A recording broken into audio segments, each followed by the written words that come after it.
fucking awesome. So let's do this. All right, let's get into this. Yeah. All right. Is there like a point where like we start or what?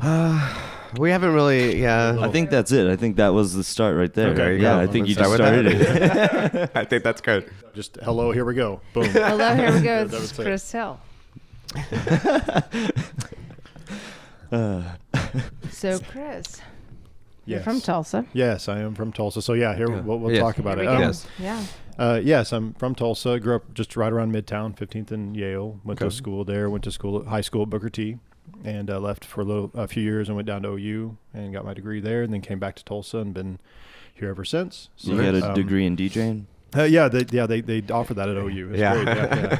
I'm sure. They actually call it disc jockeying at OU. Jockeying, is that Jockeying, yeah, that's a... Just joking.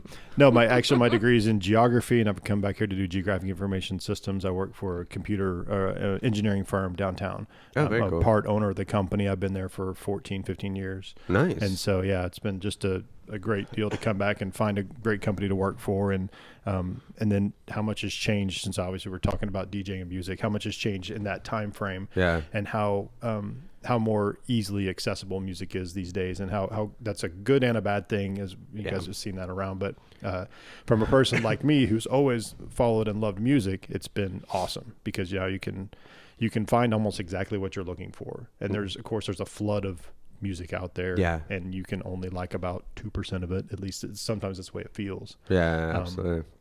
But anyway, so yeah, that's kind of my brief biography, if you will. Yeah. I think to probably bring it down to music, or is that Right, yeah, absolutely. yeah. Really, I was just thinking in my head when I was thinking about the interview, like what sort of things am I going to talk about? Just the history of how I got into electronic music. Begin with, it was in the early to mid 90s. Right. And it was in high school, and had some friends that had kind of got into this underground techno thing, this music thing. We're like, oh, this is cool. So, and at the time, you guys may or may not remember, the music was very just kind of crazy. Like there was like Mariah Carey would be on top of the charts one week, and like Ace of Base. It just the music was just kind of all over the place as far as an identity. And then I kind of discovered this electronic music thing, which was completely under the current of what was going on mainstream wise, and I fell in love with it. So there was maybe I talked about here. Icon was an old club that was downtown or down at Brookside, and we used to sneak out. Sorry, Mom, if you're listening, but we'd go there and do the whole after hours thing, and this whole cool like techno underground thing that was going on. There was some breakbeat. There were some cool like tracks by Moby. Even cool stuff like Nine Inch Nails, Tainted Love, all the tracks that brought everybody to the dance floor. So that's kind of what I mean. There was just a very cool scene to me, and I really got just into the electronic music at that point, and fell in love with groups like Prodigy. And if I did an interview about music and DJing, if I didn't bring up Bjork, who's like my favorite artist of all, I know it's a weird thing, but it's I bought her CD even 93, I guess, is whenever it came out, debut, and just thought it was awesome, and I just loved it. And so that like just set the table between that and Prodigy and some of those early sounds. I liked a lot of the UK sound that was going on, because all that stuff, getting the imports and going to the record stores like Mohawk Music and Thing One Records, and being able to get a lot of that stuff from overseas, just really just got into it. Yeah. And you heard about Prodigy coming out with a new album. I have. I've been very curious. I'm so spoiled by the first two albums. The first album, just loved it. Second album, I took a little bit of getting warm to the music for the Jilted Generation, but but now I swear by it. It's a great album. Yeah. And the subsequent albums, there's been some tracks here or there. I don't think they have the same, at least for what I really like, the same kind of things, but I still love their stuff, and I still look for that distinct Prodigy sound. Yeah, those little kind of synths and stabs and things that are kind of cool. So. Which, have you heard the new track that's out? I haven't. I haven't actually heard it yet. I've been meaning to. I just haven't heard that it's out yet. Yeah, and I was curious on if this is going to be a good thing or a bad thing. You know, it's like they could come back and be totally a different sound or polished or Right. whatever, and it could just ruin. It's like when, like Indiana Jones, they came out with this movie, and it destroyed your thoughts on the previous ones. But It was really bad. I did listen to it, and it did sound. I mean, it was Prodigy. Really cool. Yeah, Cool. so I was like, good. okay, you know, Yeah. I don't know what the rest of the album's going to sound like. Sure. No, that's one of the things that is. I mean, I don't know. You follow up those music, and again, when I was listening to that in '92 and '93, again, it was so much different than anything I'd ever heard. Like now, I've heard a generation of music that can be electronic and stuff, so I'm a little more, I guess, aware of it, if you will. But back then, it was like, wow, this stuff is new and cool, and I'd never heard anything like this, and I completely loved this, and I didn't really know even where that came from. It just came from. So. Yeah. Well, talking about, you know, as you've seen, you've been in Tulsa for a while and talking about watching the scene grow or change. How have you seen it change? Well, it's been, I don't know, and I kind of mentioned starting with the underground stuff in the UK and breakbeat and even evolving into drum and bass. House has always been kind of my main current form of music that I really, really identify with. And so I've been playing deep house for years, like as far as what I collect and listen and play and when I do play. And so that's always been a big deal for me. So now that deep house is kind of coming around again, it's kind of funny how it's like, you know, I mean, a year or two, everybody was talking about dubstep and how either you're on one side of the fence or the other, how you think it's cool and you're playing it or you hate it. And, but house has always been there. So for me, I've always been about house, but Tulsa and everybody hasn't really been about house as much. Yeah. And we're starting to see a change. And again, something like this venue where you've brought DJs in to talk about these things, I think is really cool because it's starting to raise that awareness. And now we're in a generation where you can put something on Facebook and share that information and things get out there quicker than before where it was this whole like underground thing that nobody really knew about. And now this is a way to raise awareness. So, I mean, I think it's good to see it growing. I would like to see a little bit more deep house. I mean, and I'm thinking more like deep soulful house. Yeah. A lot of the deep house I think that's very popular right now is still a lot of tech and kind of dark and kind of following the steps of kind of the wake that dubstep and some of those things left. I think people still prefer that harder club style music as opposed to I'm right the there deep with soulful you on house. that. I wouldn't mind seeing more of that too. Yeah. Well, you guys have talked to Shannon and Jossie. Those are two guys that I, really identify with, and they've been very influential in my music taste and what I like. Just growing up with them and knowing what they like, that really helped me get. I mean, those guys. If we could get something where we have a crowd of folks enjoying house music once a month or something like that, and talking about that deep house with some good, solid female vocals. Did you hear their releases? I haven't. I saw they've released them, but I haven't had a chance to sit down and just listen. They're good. They're really nice. Really Yeah. cool. Yeah. Well, it's. You talked about the Prodigy and this other release. I'm like, I've seen these things. I just haven't had the time. And as Melanie mentioned, I mean, I just had a baby, so everything's like. I mean, the last month has been a complete just most blur. precious baby ever. Thank you. Yes, she's a very precious baby. But yes, it's been.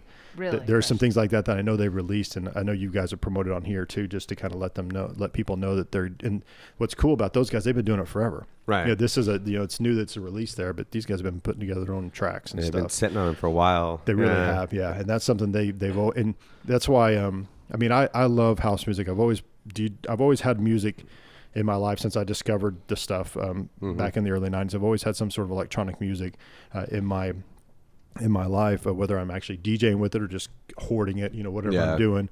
But those guys have continued to push and really do the DJ stuff and really get out in clubs and experiment. And I mean, those are the guys that there's guys that play music and can really DJ and can go out and do the things. And there's guys that just, it's in their bones. Like, and those guys, I know it's in their bones. And they do. They love it. I mean, they really do. And I mean, we both love music the same way.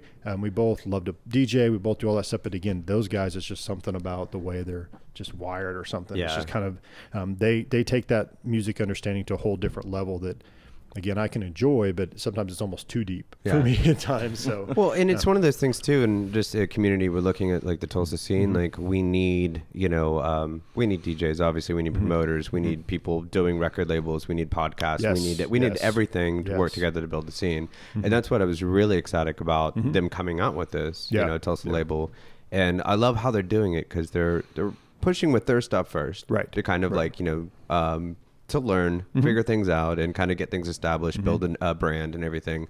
And then they were talking about even breaking down to like sub levels to encompass like other styles too. You know, that they won't just fit under soul therapy and stuff. So I think that's really cool. Well, and knowing Shannon and listen to his podcast interview, you know, he's one of those guys that's all music, and he amazes me. And this interview is about me, not about those guys, but I'll throw out. Let's talk about you. No, but when I talk about guys that know like just the breadth of music, like I love whenever he's playing at the Max or some of those other places, like he literally pulls out gems. I'm like, oh my God, I haven't thought about that track in forever. And he just like, and there'll be some house track that has like some cool sample, and you'll be like, oh, that is, and then he'll play like the original. Like, and he'll just know it because he has that stuff.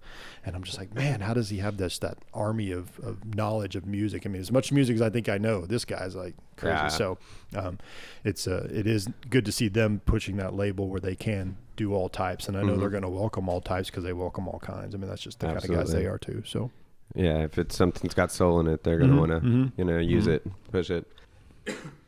So when did you get like into the actual art of DJing? Was it pretty quick after finding electronic music? It really was. I started. Obviously, the only way to get this stuff was to buy records at the time. I mean, you couldn't buy CDs. You obviously couldn't download it or find anything like that. Right. So you had to go to the record stores. So started, like I mentioned, Mohawk. I mentioned Thing One here in town. Also, a couple of times we took trips down to Dallas. I went one summer. We went and saw Prodigy in concert down there in Dallas in '95, and then we also saw that same summer, went down and saw Aphex Twin opening for Bjork in Dallas. So those Dallas trips, we always made sure we hit all the good record stores in Dallas, like Oak Lawn and Bill's Records were the two big ones at the time. Yep. I remember Bill's Records. So it was kind of just I mean, I had the fortune of meeting some folks in high school that were really cool with music, and they kind of introduced me to what was going on and introduced me to the art of DJing, if you will. And so getting the vinyl was one thing, and that's kind of how we started. But really, you guys will probably have him on here at some point in time. Jared Porter, Jared Cartel, DJ Cartels, you'll know. We're talking to him right now about it, actually. Good. Yeah. He, I mean, I've known that guy for 30 plus years. I mean, since we were about 11 years old. So we kind of grew up together with this sort of thing as well. So we kind of both found. He had a little bit different background with the hip hop and R&B side as far as how he came into it, but we both got into that stuff and we bought some wooden turntable, not wooden, but the SL23 is a Technics turntable. It's a belt driven turntable. It had like a wood base. We found those at some pawn shops. We couldn't afford the big 1200 yet. We weren't up there ready for that. So we literally got those up, got a mixer, and we're just trying to just figure this thing out, this DJ thing. So BPM on the records, doing a lot of stuff. I think this is around 93, 94. And that's really kind of when I got into that. Just actually, I guess, the DJing thing. You all talked to Pete Dorr. When I went to OU in 96, I ran into him. We were rushing a fraternity or something. There was something that we were doing there, and somehow I got reintroduced to him again.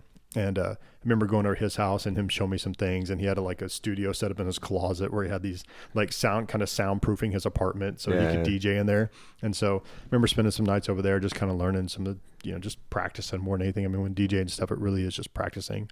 And back then it was, I mean, of course, it's completely analog, if you will. You've got the vinyl, you're trying to do it. I mean, I was never, honestly, a great DJ, but I always wanted to play the music and always had fun doing it and being exposed to that group and the sounds. So, around the early 90s, I definitely kind of got out of it when I was in OU. I mentioned I ran into Pete, and that first year I kind of stuck with it because we've been with it kind of heavy for the previous 2 to 3 years.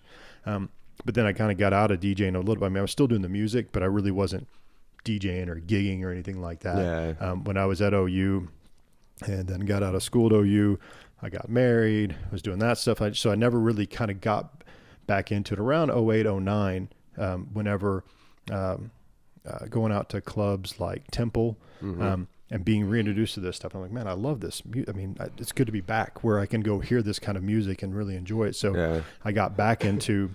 And of course, websites like Beatport and stuff were coming up and coming. So I was able to start getting music. I'm like, wow, this is great. I can search this entire catalog of stuff, and I don't have to spend $11 on an import vinyl I can buy this record or this track for $1.49. Yeah. Right. Awesome. This is great. So it just opened up this whole new world of just grabbing exactly the music that I liked that fit my niche. And I really started to kind of evolve and find my sound. And then over the last few years, I've really gotten more into it. Had the chance to play a couple of gigs and a couple things around 209. Yeah. Whenever they're doing that for a while, I got to do some things up there, and just kind of get back into it. And obviously meeting a lot of the folks that have become my friends over the last few years were people that I met just kind of out and about because, as I mentioned, I was going through some changes in my life. I was looking for new things and really found a bunch of people that were supportive. And again, something that I loved was the music, the underground sound. So getting back into that. And then here I am today, just trying to do with AB, I do a monthly with him on the radio. Okay, and cool. So that's something that it's been. I was going to bring that up actually last week, but I didn't. Right. Nice. Yeah. So, Okay. Yeah, no, it's been, does. we started, and this is going to go way back, but not way back, but 2010, 2009, 2010, you guys may or may not know Missy Eubanks. Yeah. You know, we were friends. We were kind of dating at the time, and obviously that tragedy with her happened, and she passed away, and it was obviously devastating to our community and everyone that we knew. And so music was a way we definitely tried to come together out of that, and that really gave me a little bit of motivation to take it a little bit further. And so I asked, or AB has, he's been trying to get me to come on for a while, and I was like, yeah. So I finally felt like this is it. If I really want to do this, this is the time. She would have wanted it this way. Yeah. And so I went up there, and this was again, so this is 2010, which I guess it's 2015. I can't believe it's been that many years that I've been doing it. But so just started doing kind of a one mix every few months or so like that. And then after doing that for a little over a year or so, then we started to decide, let's just try to do this on the regular. Let's try to do a monthly. And so we just every third Saturday or third Sunday, just come out there and do a mix. And just, it's an hour long, and you just get to kind of put out. I mean, for me, I was always downloading new stuff. Yeah. So it was always a venue for me to put out brand new house music for people to hear. Nice. And I don't know how many people necessarily knew about it because it was still kind of it's an underground, not necessarily underground thing, but it's on Sunday nights at 10 o'clock on the radio. It's not like to a massive club audience at Electric Circus or something crazy where there's tons of people.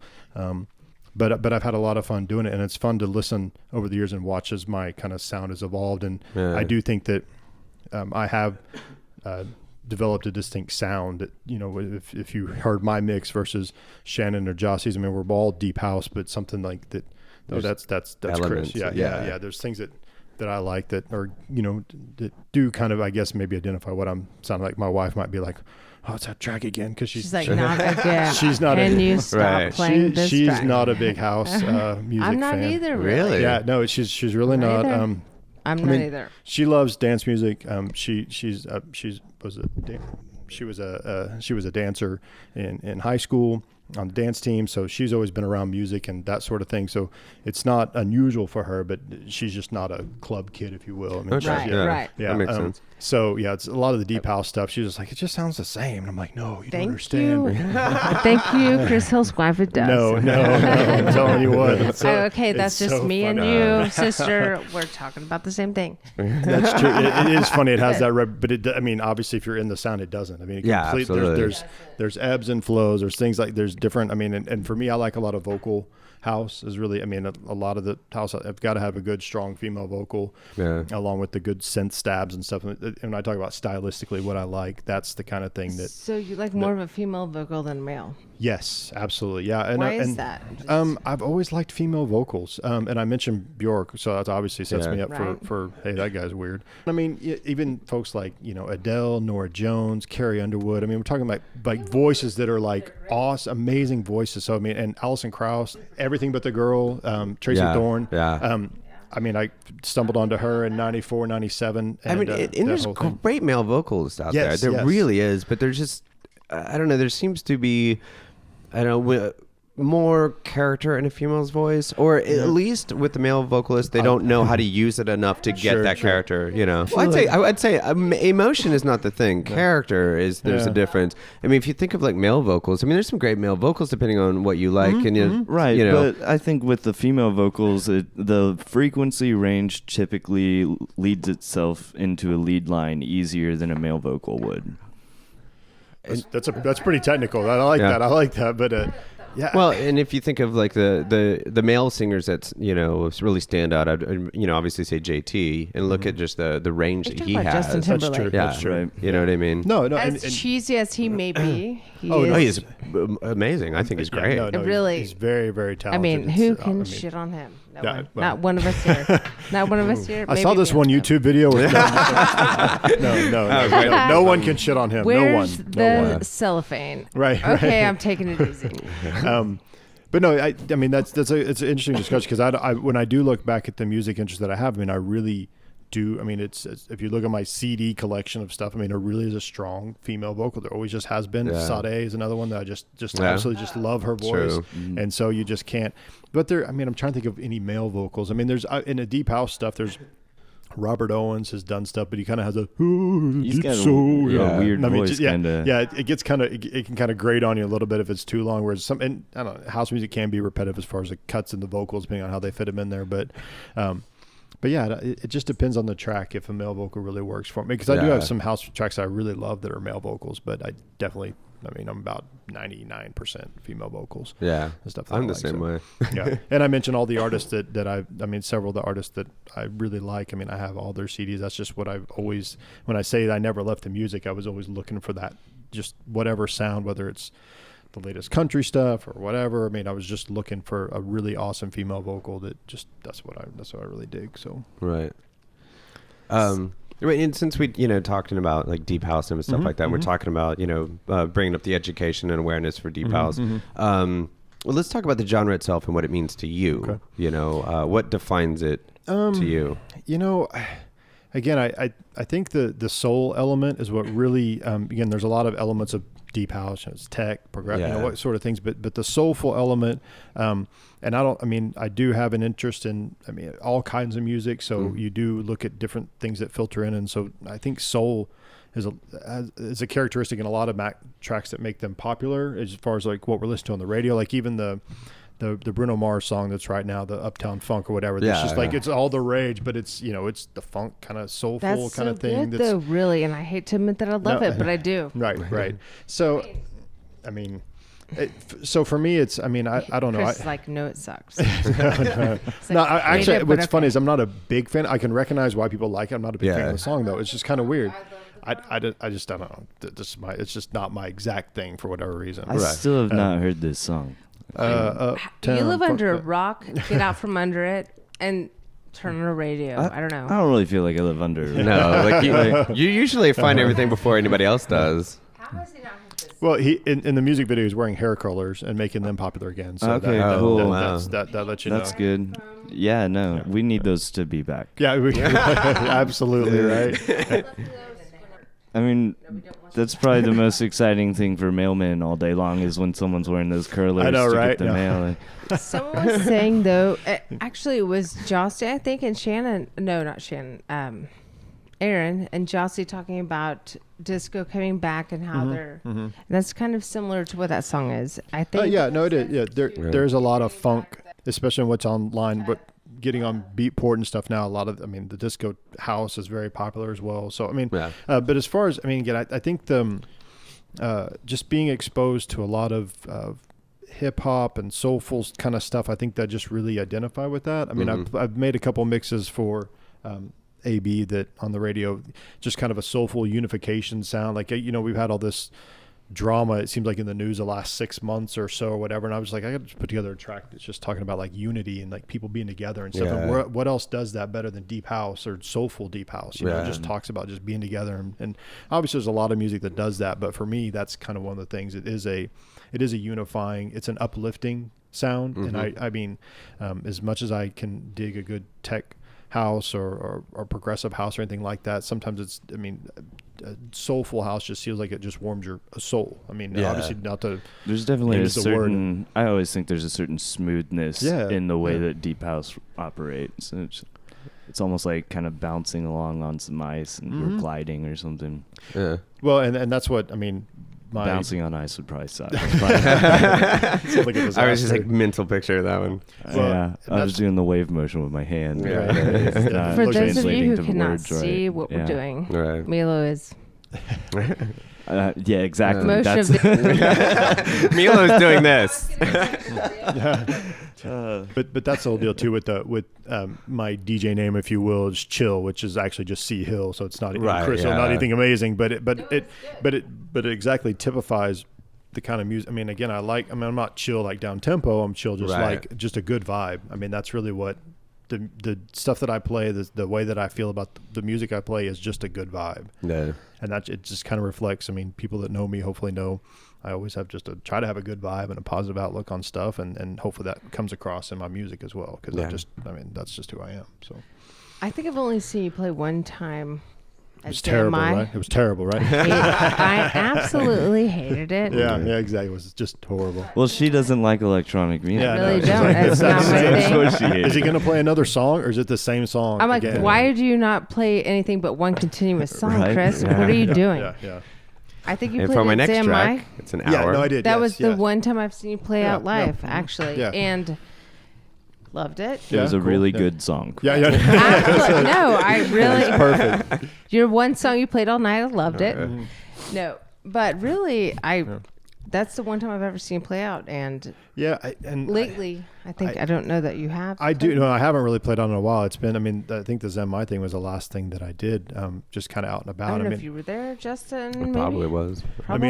I mean, obviously, putting together the mixes for the radio. I've still been doing that the whole time, but just being Right. out and about in a club, hearing some stuff. I mean, I don't know, and it's interesting because I always like the opportunity more to play, but I also know that sometimes I feel like what I like is somewhat nichey. I mean, I'm not going to get a spot Electric Circus, and not that. I mean, whoever. Yeah, I know, but just I'm thinking of a packed club that where Right. people are actually there, regardless That's of not the who they scene are. Right, that you right. want anyway. No, right, but and that's the thing but too. the crowds would be cool, but. I was there last night. It was interesting. Yeah, I It was a heard good time. Yeah. And that's the only thing that, like, the only club we have around town that, like, Yes. really markets himself as an electronic venue and Right, everything like right, that. And right. so for the rest of the different genres and stuff, like, it's really about just finding where we can do shows and yes. just continuing to do them anyway. Well, you and know? that's one thing. I mean, obviously, the Hey Mambo thing has been very successful. I think as Yeah. far as we haven't had crowds of people in there, but as far as a venue where we can actually go and play deep house or whatever we Yeah. want to play, it's there. Right. I know you've done stuff at the Yeti where you guys are Yeah. stepping up and trying to do stuff there, also at Pony. So, I mean, I know that there's the opportunity there. It is just Yeah. making those venues. And again, I keep referring to Electric Circus, but it really is an injustice to what everybody else is trying to do, because there are places to go out and hear good electronic Right, music that we're right. not hearing. I mean, we don't have a temple anymore or something Right. like that was underground and great, but I feel the injustice of it all is, like, I love that we have Electric Circus and love what they're Yeah. doing. That we need that. As a community, we need a bit of everything. Yes. To make Yes. us a whole community. I agree. think what the injustice is the fact that there's not enough people out there that know that there's other electronic shows going on. Yeah. There's other genres being played, Yeah. and that you just need to leave your normal spot and find them or go check them out. Right. you know? And well, a lot of their friends or whatever are all there. I mean, yeah, maybe it is just an exposure deal. I mean, again, I still feel like as popular as easy as it is to get access to music these days, there still is kind of that, I don't know, that herd mentality at times. What's really popular, what's playing, Yeah. and what's working. I mean, but good or Let's bad, go or to it the is what club it and is. dance or whatever. Yeah. They don't know what's happening. They were anywhere else. breakdancing last night. Oh, Wow. Yeah, really, Yeah. yeah. Was it hip hop too? Were they No. they were just They were just breakdancing. Was their cardboard down? Nah, Then I it's just don't like even wanna hear about it, a 'cause floor that's just covered in bullshit. gold glitter is what I thought. Gross. It's probably not gold gold glitter anymore. staff and whatever the hell else. Can we if- get a And piece of cardboard? breakdancers. If you do look at the exposure for Tulsa, though, I mean, majority of it is, like the EDM and Yeah, dubstep yeah, and yeah. stuff like that. It I mean, is. that is what the exposure is. right. And again, I'd like to offer more opportunities for people to hear more house stuff. And again, we have to just have more faith and keep doing like what you're doing. I mean, I know you're one of the chief examples of someone that's going out and saying, okay, look, we're going to do this. Yeah. And even like, again, the idea of running this podcast. I mean, that's example enough to where you're taking it from the Electric Circus and taking it out to everybody else. You know what I mean? That's a good thing. At some point you just kind of have to like jump in and start presenting it to people. Yes. In their face, here's what's out there. Here's what else you can see. Here's you that don't other have to shit. just do this. Yeah. There it is. Here's Please. some other shit you might want to look at. I don't know. There's this shit and there's other shit. Yeah. And this shit might suck and this shit might be great. Right. But, even just talking about, when you were talking about bringing up awareness, it is some education too. Yeah. I mean, there was a few months ago, I was loading in for a show at the Eddy, and there was, a EDM show at Cane's. So there was some, kids out there saw me bringing some stuff in, and they're like, oh, what's going on over here? So we may come back, after. And I'm like, sweet, you should. Like, well, what are you playing? I'm like, well, house. Yeah. And they're like, oh, so you mean like EDM? And I go, no, not at all. It's different. And they were like, oh, you mean like dubstep? Yeah. And I'm like, no. I get that all the time. Yeah. I just kind of was like, I really just want to look at him and go, you probably shouldn't come. Yeah. I mean, no, you're right. Shouldn't. Yeah. But they should. They definitely have Well, they to. should, but but it's just like, if you educate these people. Well, I mean, if we can. I don't know. Sometimes we have to shake off. I know whenever I mentioned around in 2010, we were doing some stuff over there to Clips, is where we're and we're doing the Soul Therapy Night, which was the every first Thursday of the month, and it was actually kind of a good gig. And obviously some things happened, but we kind of disbanded that. But we'd like to try, and we tried to resurrect that a little bit of Electric Circus before Electric Circus kind of went the way that it did. And so we had some minor success there before they cut that whole program, which was kind of weird. But I think there was, of all the nights that we did music there, the Deep House night was the Soul Therapy night was the most busy. Wow. And so but it never really kind of got, I mean, I don't know, they're interested in trying to turn, they got to keep things rolling in there. Got to keep bills paid and stuff. So for them, it wasn't as big a deal because I think the other nights weren't as good as what the night that we had. But I would like to see something like that return, something that's a little more consistent. People know the sound, and I think people will come out. But again, it seems like we always have to schedule on an off night. The place is packed on Friday with whatever, and so to take a chance and say, oh, well, let's try something different and see people. I mean, I can understand why they might be like, do you play the current top, EDM stuff? Yeah. Like, no, not really. Playing Bruno Mars. Yeah, I know. Yeah. Right. So yeah, I mean, we just have to keep after it. I mean, and get in the venues, and people will go out and hear. I mean, sometimes it is random. You wind up at a bar and you hear something. You just like you're there and you hear some music and you're like, what is that? That's really cool. And then you go in and find, oh, this is house music. I love this. It's kind of the way that even myself, I got into it, just someone's like, oh, come to this club. I'm like, okay. Oh, wow, this music is awesome. So, I mean, it is just keep doing it. And people will hopefully come around again. I think is, the backlash against dubstep and some of that stuff. I think people were craving something different. Yeah. It seems naturally that Deep House is what filled that niche, at least for popularity wise. But yeah, I don't know. I think that's just getting people to where they're familiar with it and just keep playing and letting. I mean, that's really all we can do, I guess. And it's like what you mentioned too is what I was going to bring up. It was like I think most everybody I've talked to that got into electronic music, even way back in the day till now, was because they went somewhere and went, "This is awesome. What is this?" Yeah. So it really is just about having the shows and getting the kids in there and having them exposed to it and see if they like it. Yeah. And definitely having dance-offs. Yeah, and dance-offs. Yes, that's a key part of it. I know we need to have competitions and awards and get all these cats trophies for everybody. Instead of just like the trivia nights at the bar, we'll put up flyers at the ballet. Off, let's dance this off. Let's dance this off. Yeah. Dance your pants off. And then I mean, whenever like we have the big musical groups and stuff come through, get all those people to come out and show us their moves and. This sounds like a plan for world domination or something, right? We start with dance-offs and then eventually... You take over the world. Oh, is that what it is? I knew it. Are you the brain or my pinky? I don't know. Would have gotten away with it wasn't for us kids. Yeah. That's and that damn dog. So when you started playing, you had wooden turntables, basically. I know, it sounds like I was back on some stone towers. Prehistoric. We're the same age, roughly. Yeah, well, yeah, obviously, yeah. So, and then once you got into it, Bought your equipment? What yeah, happened? we it's funny because I mentioned we had those old, because we bought them at like a pawn shop. Like, it's the only way we could find stuff. I think we paid like $20 each for them. But I remember when I got my first Discover card in '95 or whatever, and I was like, oh, I can charge Anything. So I charged a turntable. I got one turntable. I started with one turntable, and then I got a mixer. I also got another. And what's funny is that just a buddy of mine, Brad and Brian Edwards, were the two guys that kind of helped introduce me to stuff back in high school. High school with them, and I don't know if you've had a chance to meet either of those guys, but they've are they still around? No, I think they've actually kind of moved on from here, but they do come back to town every once in a while. And you talk about guys that have these guys have been through. Do it all. they still spin? Yes, I'm pretty sure they do. I know Brian does. I don't know if Brad still does, but they kind of helped introduce me to the music back then, and I'm just trying to think of why I was going down that road with them. Because I asked you about the turntables. That's it. Yeah, so he had rocks. So no, he had this. I just remember it because I went over there to that, and they had a big like 19-inch rack mount mixer, which I was like, oh, I gotta have something like that, man. I gotta have all these channels. I mean, I didn't need a 19-inch rack mount mixer to do whatever. So, but it's funny because I had this giant mixer.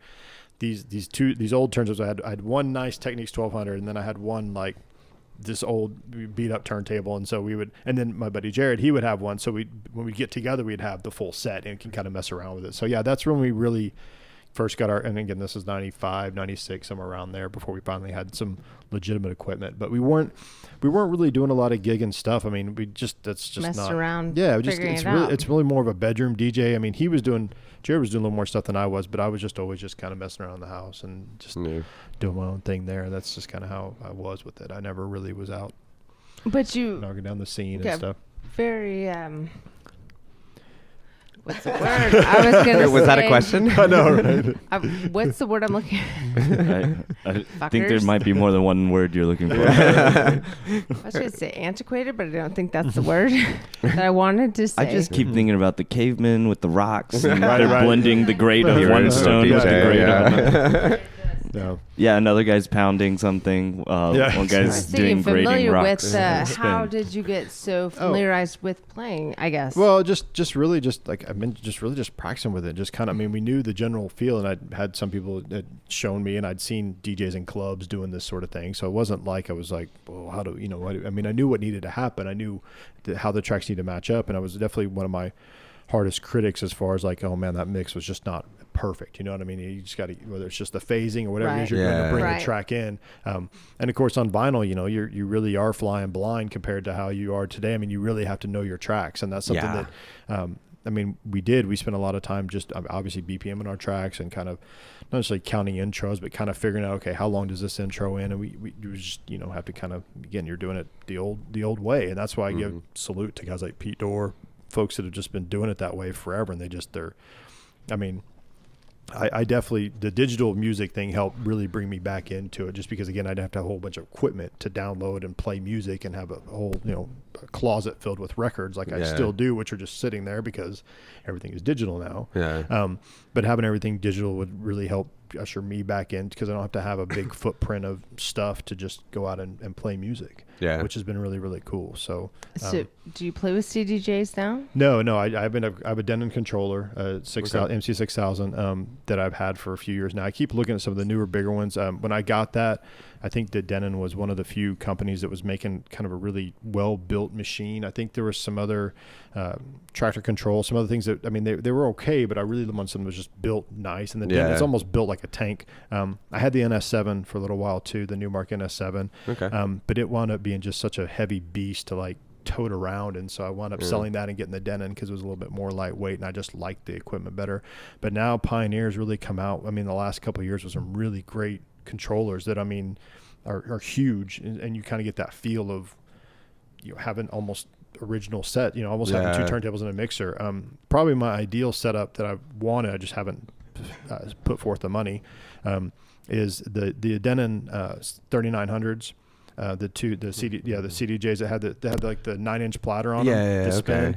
I would love to get two of those with a really nice high-end Denon mixer, or whatever mixer that's, you know, popular or whatever is good, and that's the setup I like, because I'd still like the idea of actual something the turning. Feel, and so that's why I like the NS7. But again, it was just such a beast, and I think the technology just wasn't quite there yet. At least on my laptop, had trouble running it. It just wasn't seem like it was working that great. And now I think they've worked out a lot of those kinks, because controllers, I mean, that's the market now. There's a ton of them. Yeah. And back then there really wasn't quite the market for that just yet.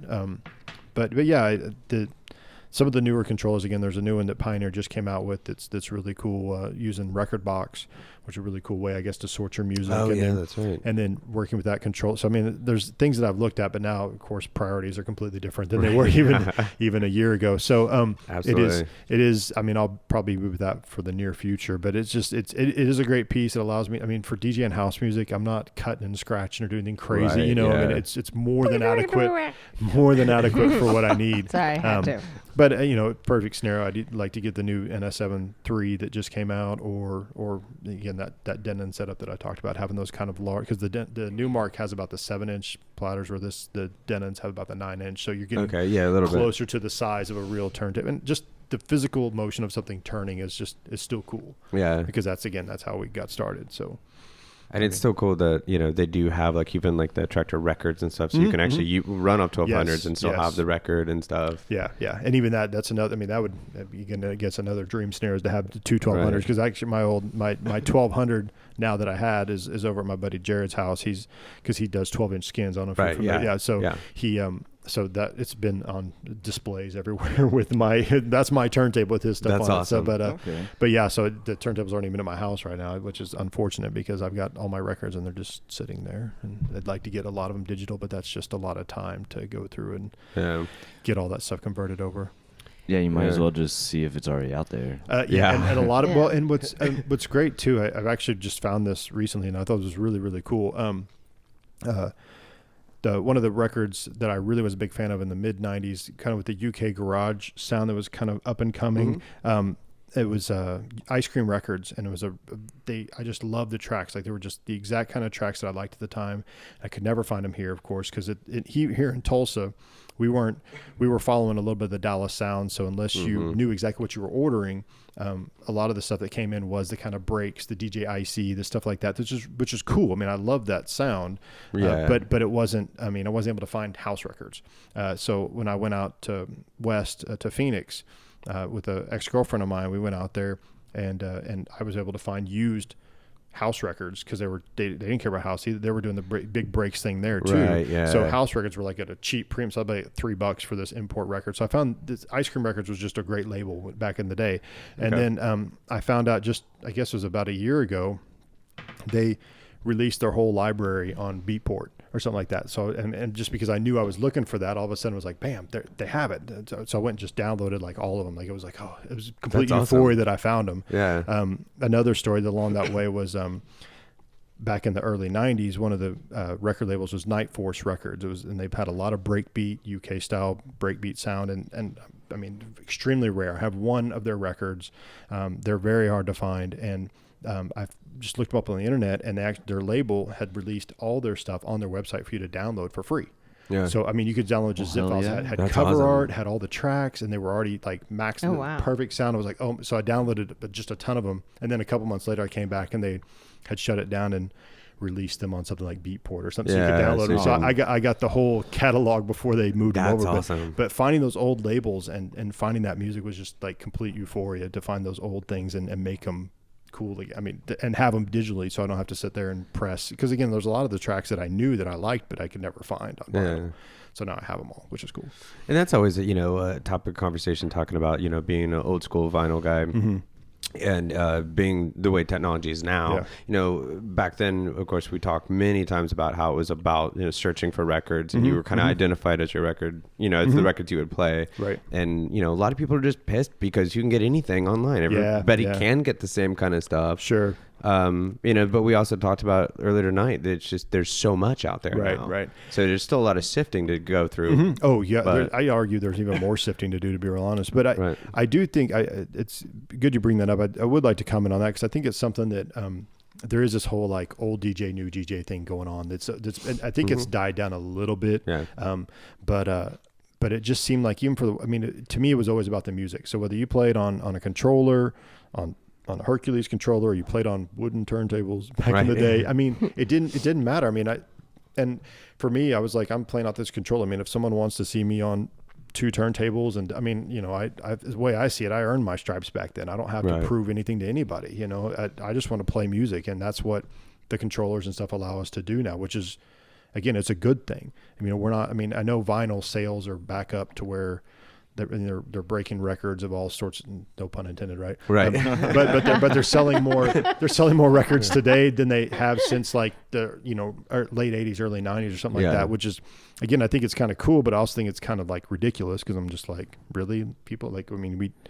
I mean, I have a bunch of records that are sitting on my shelf right now I could do nothing with, and it's just, you know what I mean? So it's kind of funny. It's like 3D TV. It's all the rage about it. I'm like, okay, just everybody settle down. Yeah. It's gonna, and not that vinyl will pass, because there's great things about vinyl. I mean, I will probably keep my vinyl forever. I'll have to find it. You totally will. I'll have to find a place to store it. But it just this whole like, you know, old DJ versus new DJ thing that just is out there on Facebook and stuff like that. It's just get over it, folks. I mean, it's just out playing music. Whether you're running a controller, you're running real vinyl. I mean, salute to the people that are, again, Pete Dorr, even, you know, people running old CDJs, Turk, Jitsu. I mean, those guys, I mean, as long as I've known them, those guys are legitimate. It doesn't matter what format they play on, they're going to rock it. Yeah, absolutely. And that's what's cool. I mean, that's what people need to and just get over. And that's such a good point, though, to bring up. Yeah. It absolutely is, because we've had so many people on that we've talked to about how old school versus new school versus, you know. Yeah, and we. But you're right. It is the art of playing the music. Well, and the argument that we've talked about, we completely understand, because in the old school, you didn't have to put a lot of hours in to learn the mechanics of it, to learn, you know, the art, the math, the science, everything about it. And then when the controllers came out, now everybody at a push of a button can do the same thing, or, you know, at least seem like you seem like, But it does really come down to it, and that's what we've always said, is like you either know how to play it or not. Right. You can have all the cheats you want. You could still you're gonna do it or not. Yeah, and it still comes down. I mean, I've always think it's been track selection. I do think obviously phasing is a big part of it. Yeah, I mean, it'll match the beats for you, but is it going to tell you when to bring them in, when to take them out? You know, is it? Yeah, that's also a huge thing. I mean, yeah, that's really what separates. Again, there's a lot of people that can DJ now, but I think there's only people that can really DJ. You know what I mean? That's just part of what, I mean, that's how it works. So, I mean, just because people can get a control and do whatever doesn't mean they can just go out and rock it. The real ones are definitely always going to stand out. Yeah, they'll be noticed no matter how many. Absolutely. Yeah. So, and again, even if they don't, like, it's just, you know, people, there's more to life than what, you know, this stuff is. You know what I mean? It's like, folks, I mean, just go out and just have fun, you know, and that's what's, you know, even the scene back in the day, it was just to go out and have fun. Like, it wasn't about, you know, we do have this glamour DJ thing now. I mean, where it is this whole like wannabe because of this, that, or the other. And, you know, it's you know, when I got started, it wasn't really like that. There was tons of great DJs that were doing good stuff, but they weren't, I mean, maybe overseas they were doing big time, but now here, you know, now everybody wants to be a, you know, Tiesto or something crazy, you know, which is, again, those are great. Those guys they produce great music, do whatever, but it's just a different thing. And was it Turk, the one that said, you know, at the end of it all, it's just what comes out of the speakers that matters. Yeah. And that sounds very Turk. Yeah. That's yeah. I've been using that quote for years. Yeah. That is true, though. Doesn't matter how it gets there. It's it's the output.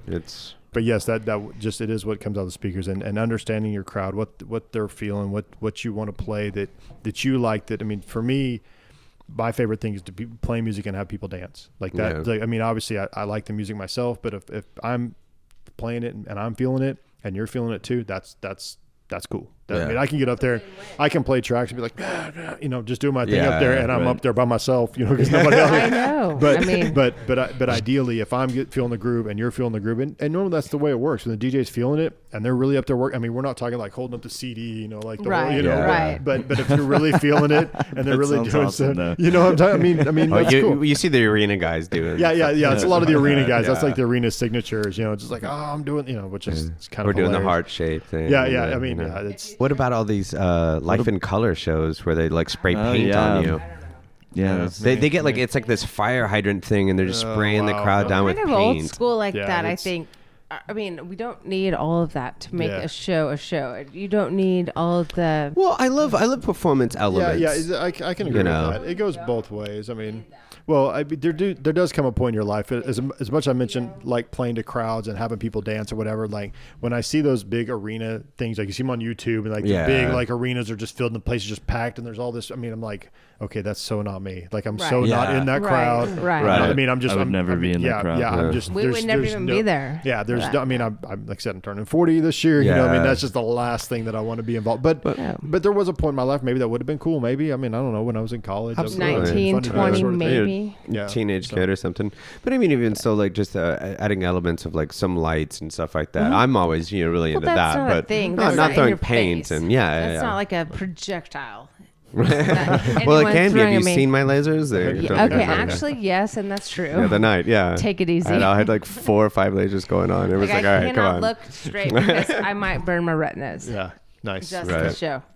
You've seen Justin play half. Yeah, no, it's at WCM with the Yeti and stuff. So I mean, it's and well, no, you were at the last time at Hey Mambo when we were up there. So yeah. Up there. So which I guess was the month before last because I missed this last one. So yeah, happens. I was I was a zombie, right? I was, that's what. Yeah, the baby thing happens. Well, that's even when we talked about some getting arranged for this. I was like, okay, just when am I gonna have my mind like somewhat in order to like? Yeah, I was trying to pick a date with Chris, and I said, What do you think would work for you? He said, well, my baby's due any day. I'm like, okay. Let's push it out. Let's try for the 15th. Yeah. Maybe. Yeah. No, and it has been an adjustment. We're definitely getting better at trying to get our time and get the patterns organized and figure out how to be a life changer though. It is, but it's just it's as far as like even going out to shows or doing anything like that, I mean, that's obviously on hold for a little while till we just get our feet underneath us and figure out what's going on, and we'll get there. I mean, it's good, but right now it's obviously worth it. I'm not losing sleep over. I mean, I'm losing sleep. Right, I was gonna say, not over being out. I bet you're not sleeping well. No, but what a precious baby. Yeah, well, hey, no, appreciate that. But no, it's so I do look forward to getting out again and playing and getting into venue, and even like coming out tonight. I was like, I'm just gonna. It's cool to go out and do this thing. I'm gonna go out and do it, and so it worked out good. We have arrangements and everything, so we're getting ourselves figured out. I guess how to do that stuff, but. Are you dreaming of the day that your little girl comes up to you and be like, Dad, will you teach me how to DJ? Maybe, I don't know. You totally would. That's absolutely. Well, that's one thing. It is cool being able to. I mean, if we talk about playing music and like helping bring awareness to it. I mean, there's one thing I do get the opportunity to provide the world to my daughter. Like, and I'm excited about it. Like, just whether it's musically, just culturally, just being open. Anything, I mean, and really have the opportunity to raise, I hope, someone that is just as open-minded and as friendly and loving as can be, and awareness of culture and music and things like that. And there's some I obviously take very seriously in making sure that she's exposed to the right things, hopefully. And I mean, obviously every parent tries to do that same thing, but it's good to have, I guess, a well-roundedness about yourself to try to communicate that and just be an open mind to whatever's out there. If you like house music, that's great. If you're like your mom and you don't, that's cool. But I mean, if you want to be on dance team like your mom, if you want to be an academic bowl like your nerdy dad, you want to be a dork like your dad. Yeah, exactly. I can see right now he's being very open about all this, but when she gets to a certain age and she's really getting into music, he's going to turn the table and be like, well, you could not listen to it like your mom, right? But let me show you this for a second. Hold on. To like Belle Biv DeVoe like your mom did. Right. Yeah, no, perfect. Yes, that's exactly right. Totally that's exactly right. Yeah, no, you did. I'm sorry. I did, but no. Yeah. Chris is a very well-rounded guy. One of my favorite people. You know that. Well, the first time she gets dressed up in some sort of skirt and is wearing like a glowing pacifier or something, wanting to go out to a club, I'd be like, okay, wait a second. Furry boots. And no. Boots with the fur, no. No bikinis, no nothing like that. Take it After easy. you smack the pacifier out of her mouth, you set her down and show her some real stuff. Yeah. Exactly. Please. Well, by the time she's a teenager, they'll probably be wearing like clear plastic shorts or something. Yeah. Gross and weird, but true. Scares me to death, man. I swear. My gosh, that's a visual identity. No, it's scary. I mean, I already think she's cute as she is. I mean, she grows up and there's wow. I mean, just gonna be trouble. So I'm scared. You are in trouble. But I do think it is interesting to see like where will music be, and what Oh my will gosh, people be and listening to, and what will 18 our kids years? be exposed to? I mean, it's just Who it's knows? crazy. So Could and there, be scary. even this It's gonna be generation, like minimal punk. probably. I like that. I don't know, but when he It's goes just- and it's the amount of information that people that kids are exposed to, does even like what just Oh, the younger my generation God. knows, like it's crazy how much more. I mean, I think that's one. And going back to when I first got into music, electronic music, one of the things that really sold me, I was like, to make electronic music back then, you had to really work at it. I mean, you had to True. you had to really know music, and you had to have that brain of a different. I'm going to do this differently than any other thing I'm listening some to of right the now. equipment you would write it with was really complicated. Yeah, no, what like if you get an old having like a Roland 303 or something like that, with the original 303 or an 808 or something like that. I mean, it's not like push this to make music. I mean, it's hard. I mean, you didn't have it wasn't all managed through your PC. I mean, maybe some of the higher end shops, but for the most part, and I mentioned my buddy Jared. I mean, he had the Roland 303, he had the JP 8000, he had a lot of this equipment that people were using to make music. And I mean, we weren't making music. That Where's stuff. the instruments? We're just making. Yeah, no, right? I mean, I don't know how. And to even think that the people were making like Smarties and Prodigy, even these guys. I mean, the stuff they were using to make the music back then. I mean, it wasn't like. I mean, they were having to really get out of programmatically. Somewhere between computer and manual music instrumentation, I guess if you will. I remember getting getting an MPC for the first time after learning like guitars, and it's so foreign. Yeah. You have so many menus and like hold this button and then hit that button and it does something different. Yeah. And it made no sense to me for a while. But it's just that's what people were making music from, that stuff. So it was just really, really cool to me. And that's one of the things I really identified, or not really identified because I wasn't doing that, but I just recognized that and thought that was just really, really cool. Yeah, that people absolutely. were working hard to make this music that nobody had ever heard before. Yeah. I mean, it didn't sound like rock and roll. It didn't sound like blues. It didn't sound like jazz. I mean, but it had elements of everything, it seemed like. And there was a lot of sampling of stuff too. I mean, one of my favorite old breakbeat tracks like sampled like Heart in the song and was like, well, this is awesome. It was really, really cool. So I mean, that's just obviously now, again, anybody that has a computer can make music or be a DJ. But and again, there's good and bad with that. Sometimes more bad than good, but ultimately I can definitely appreciate back in the day. Absolutely. So. And now it's like we said, like there's so many people out there, and I think like the only downside is kind of battling the overexposure. Yes. Struggling to for somebody to get heard if there's thousands of you, like to be the one that, like if that one stands out, still like.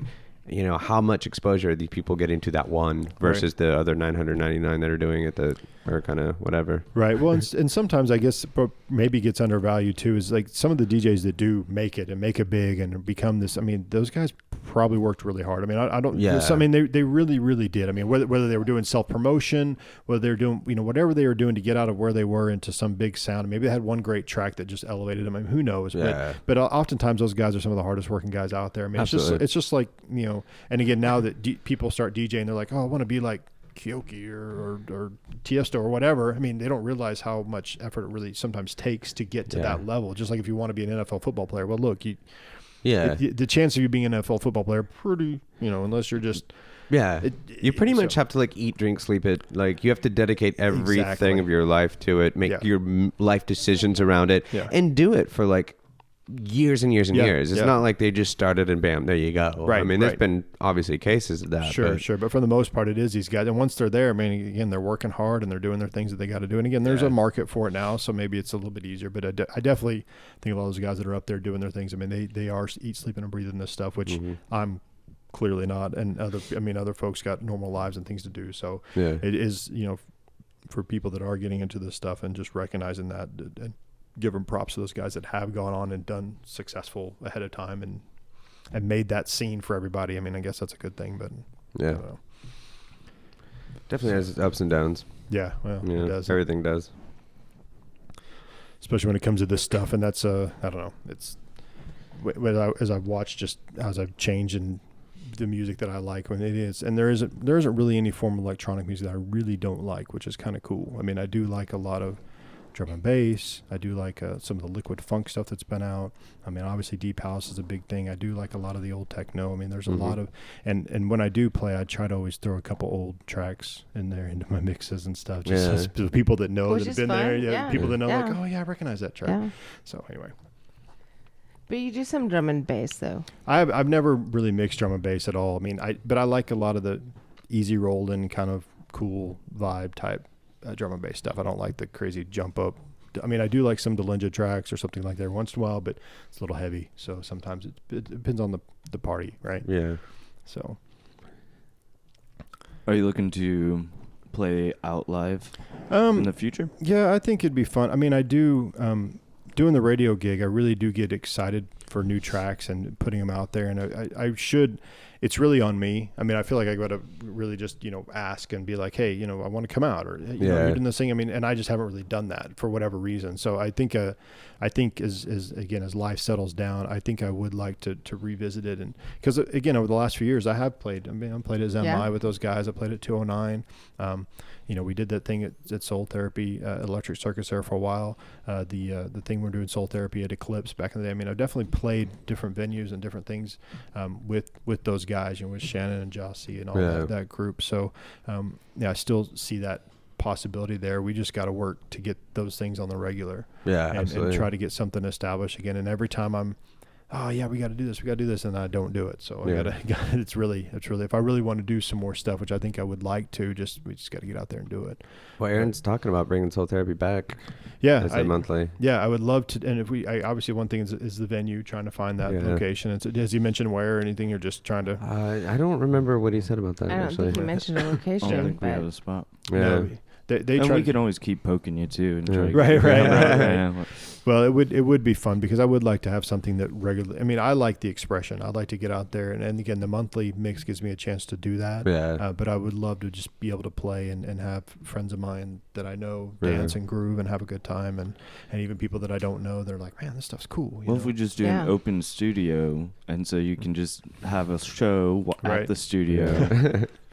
Well, and it's the other thing too. We talk about needing more monthlies, more shows going on, and it's difficult because doing them, especially like deep house or anything like that. Different, you have to have that going for a while before it really catches on and builds, and it's kind of frustrating to just do it every month, regardless of if anybody's showing up. It takes a lot. Being consistent, and the venues sometimes lose patience more than anything. I know with as I mentioned, the thing we were doing Electric Circus there for a while on Thursday nights.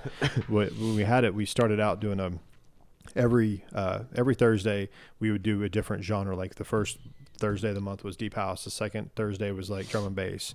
Then the fourth or third Thursday was hip hop or something. Like we just try to break it up so that we could have like a monthly every Thursday, but it would be different and unique. So if people want to come out and hear different music, they could, or if people were wanting to, they could come out once a month for Soul Therapy or something like that. And we started to have some success with that. But again, I think the other nights were struggling so much and again, a lot of it was probably our own self-promotion things we were doing. I mean, I don't know if we were really doing it as well as and consistently as we should have. But I know that the Thursday night we were there, that was one of the busiest nights. Again, as I mentioned that earlier when we talked about it, that people were starting to kind of come out and it was starting to get more and more people. But again, the other nights were so terrible, they just kind of kits the whole thing. So it does take patience. And that's the other thing too about any of this doing shows is promotions. Yeah. I mean, everybody goes like, I made a Facebook event. Why didn't people show up? Yeah. Yeah. That's pretty much all they do. And the fear of putting that stuff out there too. It is like, man, you put this stuff out there and then no one shows up. It's like, oh crap. Does someone like me? Don't like music? What's the deal? I mean, it's and then, but people just gotta, again, that separates the folks that go out and keep doing it versus the folks that, maybe I'll do it next, like myself, even myself. I'm just like, well, if I really want to play, I need to go after it. I mean, the opportunity is there. There are venues.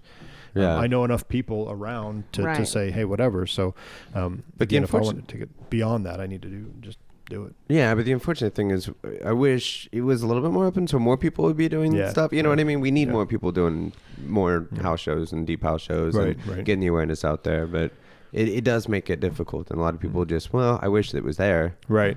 Well, and then you go to some place or other bigger cities. I mean, in the past few years, I've been fortunate enough to travel around the country and see different places, and spent a couple summers ago in San Diego and was just walking to some random bar there, and they were just playing just the cool. It wasn't even deep, it was just these cool tracks. I was like, man, this place is cool. They have some sort of art show going on. I'm like, man, this is. I mean, I just randomly walked into this place and it's awesome. It's just and sometimes there's things like that occur around here. We just and that will have that happen, but it just seems like some of the bigger cities, there's definitely more a chance for that niche thing to catch on and be like, even listen to Shannon's interview, you know, he talked about just in Chicago, like that was just the way they did it. Like, it's like, what, you don't do house? What? Yeah. Or, you know, he kind of expected people didn't do house, but at the same time, it's like, that's just part of their culture there. Yeah, absolutely. And, you know, being in a place where it is a little more open to that sort of thing. My wife's from Seattle. We've traveled up there quite a few times. And of course, Seattle is a completely different demographic than what we're dealing with here as far as interest in music and really just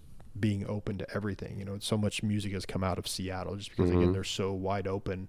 Anything is acceptable there, if you will. And musically, that's a very, very good thing. I mean, there's some things about Oklahoma I love as far as who we are and whatever, but other times I'm just like, what are we kidding? I mean, has anybody been outside of the state and seen how the rest of the world works? You know, please. Enough of the red dirt. Yeah, Right, please. yeah. I mean, and again, Oklahoma's where I'm from. I love Oklahoma, but man, you know, sometimes you just go to these other places, you're like, wow, this is where it really is. So, Yeah. and just trying to bring that here and let people be. I mean, it's part of, I guess, maybe part of our duty. I don't know, but just to let people know what's going on. Yeah, and it's been kind of the mentality of being, you know, a smaller, you know, town and in the middle of the country. Yeah, like a little big town almost. Yeah, and I mean that's the thing too. But before the internet, we had to wait for things to finally get to us. You know, we did. And so now we can jump and we learn about stuff a lot more with this, you know, internet and everything like that. But like, I think we're still in that mentality of like it trickles down to us eventually, you know, and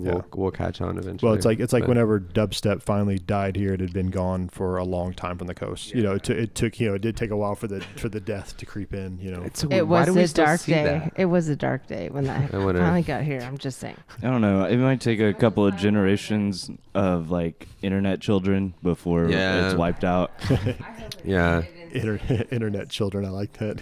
Well, I mean that's the thing though. I mean, if you think about the generations, even like, you know, 10 years that were playing the music, you know, they were still like you know, I'm not as 36 years old. I'm not as, you know, even as using technology and computers as much as he does. Right. You know what I mean? And kids younger than you are just probably you youngin. Well, no, I'm just saying though. Like there's we're talking about our co-host. Well, there's sorry, Milo, but he's 12 in case anyone was wondering. Right. Hey guys. But there's what? He hasn't hit puberty yet. We're working on it. There's 8 years between us? 9? 9 years. 9. Well, even growing. I mean, I remember just growing up with computers and stuff, and even like.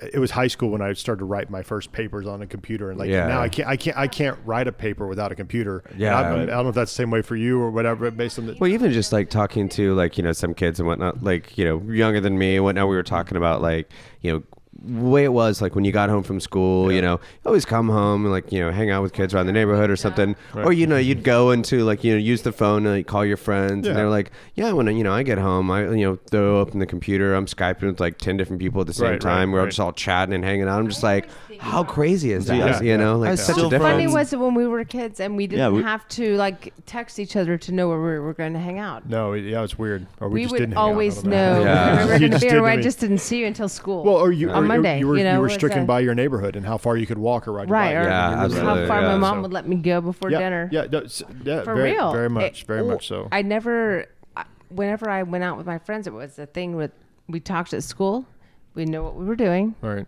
Yeah. And if you showed up, you showed up. If not, but I still grew up with like I had a landline in my bedroom and I'd call people after school and stuff. Like we were limited how much time we could be on the internet. Well, I didn't even have the internet. Well, see, I know I had it, but we grew up with the like you mentioned about how far you could go from home. I mean, the whole like Adam Walsh, like America's Most Wanted crime. Like I mean, like that all of a sudden, and that became so main. Yeah, it became like, okay, this latchkey kids, you got to be careful because people might come after and get you. You know what I mean? So I mean, I grew up. I grew up. It's a midtown, Franklin Elementary. It's now a street school there at 11th and Yale. That was my elementary school. So man, it was just a few blocks from my school, so I could walk to and from my school. But I mean, that's still. I mean, I might today be like, I don't know if I want my daughter walking 5 blocks to school. You wouldn't let your daughter walk to Franklin School today? No way. I don't think so. No. There's definitely not. But it's true, and that's what's crazy. She can take her hoverboard if she wants. Right. She can. Yeah. Right. Which they did finally do that. Oh, the hoverboard. Yeah, I saw it. It's a little tough to put in your backpack and try to do that stuff. But it is cool. We're working on something like that. I thought it was funny because Tony Hawk did that spoof thing about announcing the hoverboard. Yeah. And then he was like, I didn't tell you guys it was fake because I figured you guys would just know. Yeah. And then so finally they come up with a hoverboard and then they get Tony Hawk to come back and be the first one to ride it. Yeah. And it's like, wait a minute, no, we heard about this. Right, and he's like, no, this one's real. And he actually wrote a real one. Sure, it's real. Yeah, sure, Tony. Thanks, asshole. You just got better equipment to do it with. Well, and to bring it back to music too. I mean, that's one thing about the whole skate community too, is just being exposed to that music. Yeah. I mean, you did get a whole different level of. I mean, you're not getting that anywhere else, and that in some sense was still underground. I mean, you weren't hearing a lot of that stuff on the radio. So it was the punk, the ska, that sort of thing. You'd be in Thrasher magazine. Yeah, I mean, what music you're talking about. Good point. That's a good point. That's something that was really cool too about that type of music. And again, and this was a little bit before I got into electronic music, but just getting exposure to that was cool. Yeah. And you wouldn't get that if you weren't, if you were just doing normal stuff. But you hang out with skaters, you got exposed to cool music. I mean, absolutely. The guys that eventually I wound up, like say, they introduced me to electronic music stuff, and that's stuff they were doing. It's like, oh, this is cool, So that's kind of how that works. See, I had to be in IRC channels, and I knew enough code to get into people's computers and steal their music. That's all the code I knew. No, that's wow. I don't know impressive. It anymore. But that was my middle school. Yeah, I know. No, that's crazy. That is crazy. I know. No, that's cool. That's a cool thing, though, man. To grow up with that sort of. I didn't really know the code. I just cracked their code. I just broke in people's. I just knew enough of it. Yeah, that's cool though. And I mean, a lot of it was like repeat stuff. People would always have the same things, but when you found stuff that, hey, I've never seen this name. This is cool. Right. And then it was just crazy. different. Yeah. Still taking the old handset and put it on the little device there. The dial out there. Yeah. Dong dong. The whole that's this. But that made me think of the Contra code. AB, left or up, down, left, right. Select up, start, down, whatever. down, left, right. Had you not left, said right, that, I BA was start. Yeah, something like that. AB, yeah. Isn't it select start? Select AB, yeah. Growing up with that stuff too was cool. I mean, I loved putting my Nintendo in my Class Act backpack. There was Class Act backpacks were they were full denim backpacks, really really cool in 6th grade. Yeah. Put my Nintendo back because Jared didn't have one yet. We'd drive over to the house and just hook it up and just play Nintendo all day long. Yeah. Did that and listen to music, and that was our thing. So if you had those pants it's still just our thing. with that backpack, jams? the jams I with know that Chris knows what jams are. Oh yeah. Thank you. Thank you. I know. I'll never forget when I had an awesome pair of jams, and I riding my bike and I wrecked on my bike and I skidded the knee out of my. Pissed. These are my favorite jams. These are my jams, and they were jacked. I was so pissed. Jacked your jams. And I don't wear clothes with holes in them. I was like, I can't wear these. These are trash now. Yeah. I fucked them up. We were talking about jams with AB and Jossie, and they're like, "What are jams?" I'm like, are you fucking kidding me? How do you not know what jams are? It was until she showed me a picture. I was like, oh god, I remember those. I had tons of them. Yeah, that was a big deal. That's funny. They were always said jams. They were still wearing the same stuff, but it was just under like Oak Tree and those other clothing companies that were popular. So they know. Yeah, they were wearing that stuff. So. Yeah, that's funny. I know. Yeah, I was like, she was trying to explain it. She was just like, because, the front, she was like, well, the front's shorter than the back. And so I was imagining these weird pants, short things. Hilarious. Yeah, and I was like, I don't understand. And as soon as she showed me a picture, I was like, God damn it, I remember those. I had those. Okay. I wore those. Yeah. Those were cool. I had lots of vibrant colors of them. Here's what we should do. We should have a show. You guys play and we all wear jams. We call it Jams. The Jams. 2015. And then we'll have DJs. It'll be great. We'll play music. I mean, it'll be the jams. That's what I'm saying. Yeah, I like let's that. Do it. Jams. Listening to the jams. And how about tomorrow night? Perfect jams tomorrow night. That sounds great. Oh wait, we got Winter Apocalypse coming in. I'm like, hold on, I gotta find a pair first. Oh right. Yeah, that's by the goodwill. Give me like 2 months. Yeah, and I still laugh anytime anybody talks about the winter coming through because anytime that they're always like, yeah, it's gonna be hell, it's gonna be crazy. It's like we get nothing. Well, and it's quite the contrast. And I'm a weather geek. I studied meteorology in college, so I have enough. I'm a meteorology school dropout, so just I know enough to be dangerous. Nice. But even on the news, like on Tuesday night or just I guess it was Thursday night or something, the guy was like, well, the winter weather we thought was coming this weekend, it ain't coming. It's cool, we're good. Just don't. It's gonna hit maybe to the south. So the new forecasts are in. It's good. We're good. I'm just like, dude, did you really just say that? Because knowing Oklahoma weather, like literally the chance of this thing turning and doing something different are very high. And so the fact that you're like telling people 2 days before, like, forget. I mean, if you know anything about forecasting, you 2 days before, don't do it. Don't swear by anything don't ever say. I mean, just say, hey, look, the model's showing this. It still might happen, blah blah, because now it's going to happen. So absolutely, it's going to be that bad. I mean, it's not snowpocalypse from a couple of years ago where we had like 2 feet of snow. I liked that snow last year that looked like Dippin' Dots. Right. Do you remember that one? It was like Dippin' Dots were everywhere. No, but it was just little balls. Tiny balls. Tiny everywhere. balls. Tiny white balls Tiny everywhere. Ball. Nice. Every woman in the world was like, can I live in Tulsa? I'm joking. Sorry. Bad joke. Wow. Bad joke. Bad joke. Melanie, this thing just went. Just well, I make my sorry jokes here and there. I had a photographer come up to me in that snowstorm. Yeah, no, he did. She's he was like, for no, it was some old guy that he was just like, can I take you guys' photo? Because we were walking in the storm. And and like he totally like took our photo and stuff. But I've said something to him that I was like, man, it's so weird out here. It's like there's Dippin' Dots everywhere. I was just hoping he'd like quote me in the photo, and he didn't. That asshole. what a dick. I wanted to be the weird guy walking around in the snow. Yeah, but it was after the snow apocalypse, though. It was like, if you did not go out and get your grocery shopping done, and so we were snowed in for like a week and a half. That was a good deal. I mean, we were still able to be online. That was good. I still had power. I was in my apartment. I still had power, so I was able to go ahead and I was living in the Tribune Lofts downtown at the time. Okay, so I was kind of snowed in there. My car was under 2 feet of snow in what is now the hotel that's there. That was the old parking lot was where my car was parked. But I do remember being able to just kind of snowed in. You're like watching movies, downloading music. Like there was just just different. Let's reorganize my entire music collection because I can't do anything else right now. Right, absolutely. Things like and that's fine. But like ever since now when they say there might be a lot of snow, everybody's like, well, fuck. Like, I better go grocery shopping because what if? I don't want to go through that again. Well, and love my wife. She spent 10 years in Montana, so when it snows here and people freak out, she's like, please. She's like, get over yourself, you pussies. But states like that are used to it. They're prepared. They're prepared for it. And she knows that. It's just funny. We've talked about it all the time. But it is for someone that's so comfortable with it to be like, she wants it to snow all the time. I'm like, no, it sucks. No, but we get 2 inches of snow. We don't want that. We don't freak out. Yeah. We will freak out. What was the thing wow. Get the focus off of me for a minute. Take it through. Well, it's like when I lived in Minneapolis for a little bit, and then seeing like the big snowplows that are like 2 lanes, like houses going down. It's like they know what they're doing. Well, it is one thing that when this stuff does come, and if you do get locked in, it is time. I mean, I would take the time to but I would take the time to do some music and stuff, and really just. Unfortunately, it is like.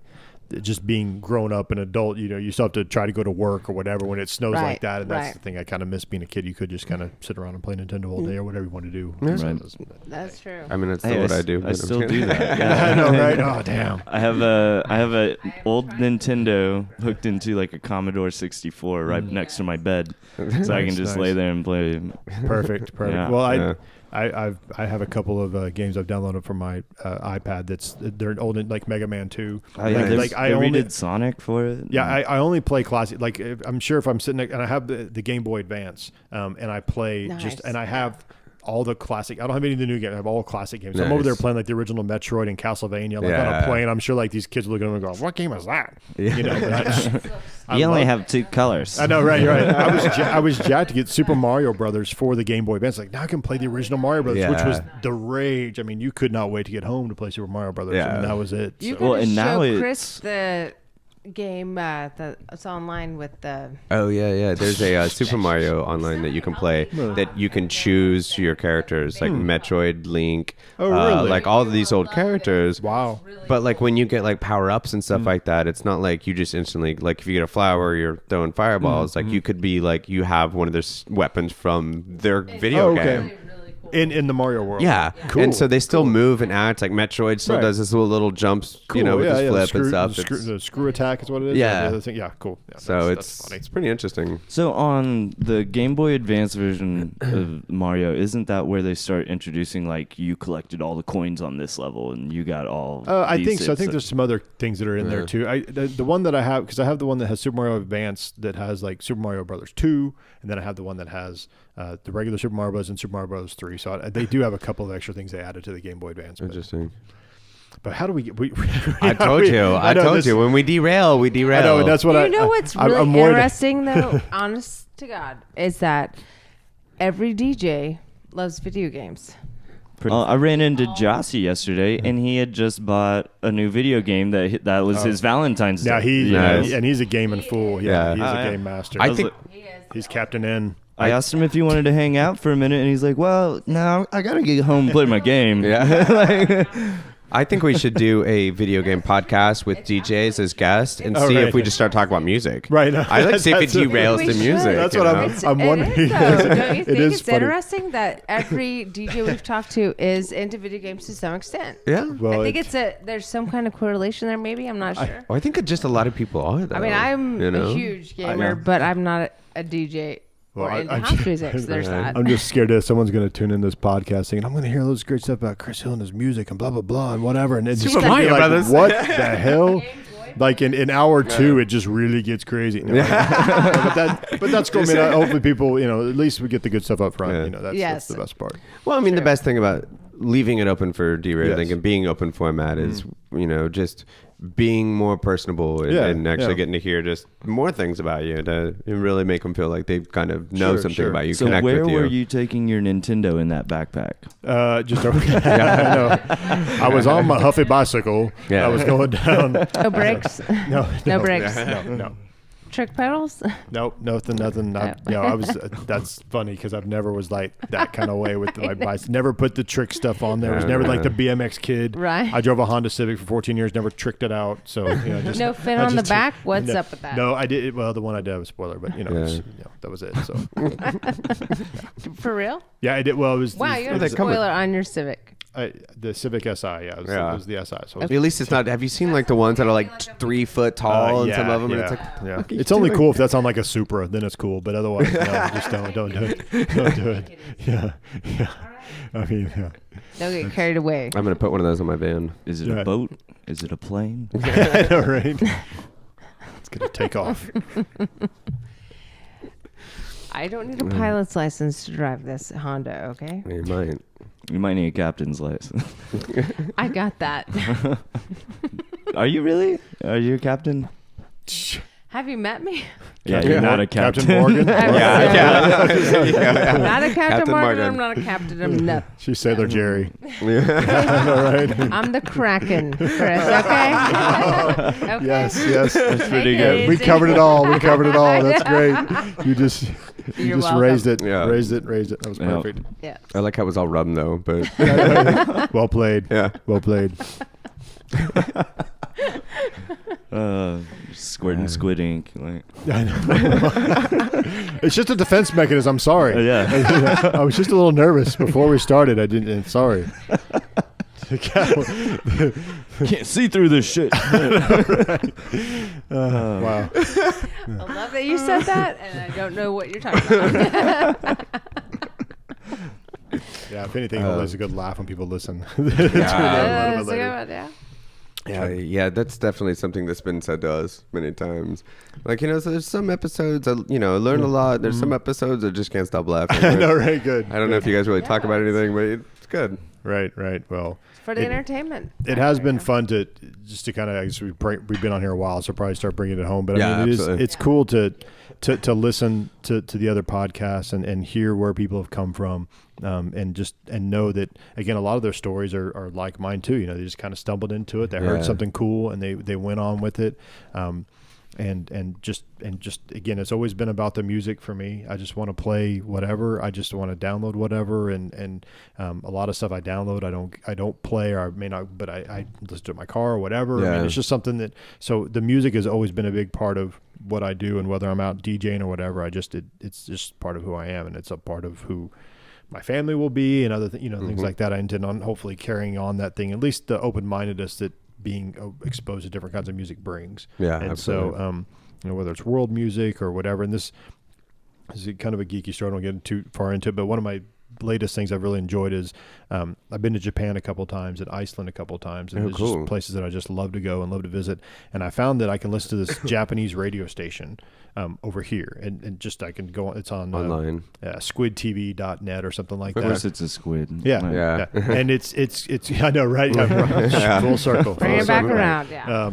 But anyway, so I just hop in, and it's a little it's a beach radio station there in Japan, and they just play like cool, like old kind of swing stuff, old kind of classic 20s 30s music. That's cool. Even up to Hell like, yeah. it's just cool. Like I just listen, and it's just this live, and they can break in with Japanese commercials, and it's kind of cool. And they have a little webcam that's there on the beach, and you can see Mount Fuji in the background. And I'll tune in about 2 or 3 o'clock in the afternoon and watch the sunrise in Japan as I'm listening. Oh, that's so cool. That's like the whole That's technology thing, right? But so you can hear it's just cool to hear that music, and I think it's fun. I mean, it's not even like what I would listen to or play or even kind of can identify, but it's just cool. Yeah.